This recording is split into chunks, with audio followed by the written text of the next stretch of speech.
All right, how do you know what to do when you get a diagnosis? That is the question of the day. Michael Johnson, Pristine Acupuncture and Wellness, and it can be really hard whenever you first get a health condition or when you go to the doctor and you get a diagnosis of something to know what to do next, because they aren't, when you go to Western doctors, they aren't always adept at telling you, like, this is what's wrong and this is what to do. Usually it's like, if you have cancer, let's say you get a cancer diagnosis, you have cancer, here's chemo, radiation, this is your options, and then you do it, but you don't realize that there are other options as well.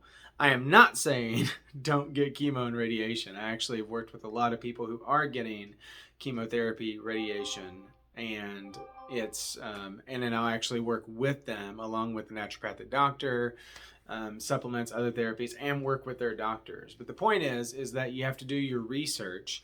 Yes, you want to follow the doctor's plans, but you also want to do your research and see, like, are there any other therapies? You talk to your doctor about those other therapies that can be involved, because sometimes they won't know. And if you don't know, you can't recommend it. So what I would say is, when you get a diagnosis or when you're about ready to get a diagnosis for any major condition, research, research, research.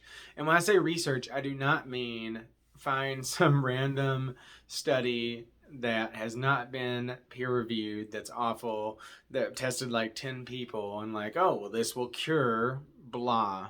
If it's too good to be true, if it sounds like it, it probably is too good to be true. But what you want to do is research proven therapies. Talk about it with your natural health practitioners, with your MD, with your surgeon. These are things you want to talk about with the whole team and look at a real team approach of what angles can we come at to be able to help this thing. I'll give a personal example. So at one point, I used to have severe migraines, which is how I got into this medicine. That's for another time. So, the standard treatment was I got a steroid shot at the base of my skull for the trigeminal neuralgia part of it. Basically, I had issues there. Don't worry about it. And, I was taking typical migraine medication, right?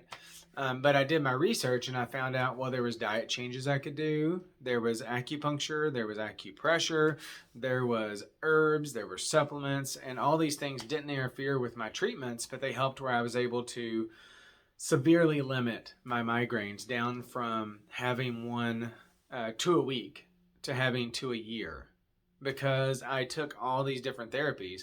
Now, was the shot and the medication bad? I wouldn't say so, because it helped me get through that acute phase. And these other things helped me to be able to get past the chronic phase and be able to get it decreased. And so I put all these therapies together with healthcare practitioners and came up with a plan. So that is my recommendation to you. If you have a diagnosis or you're waiting on a diagnosis, get multiple viewpoints. Do your research, talk to different practitioners, make sure that you have every viewpoint that you could.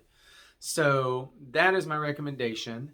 If you have some kind of condition and you're just looking for who should I talk to on this, comment below and let me know. Thank you very much.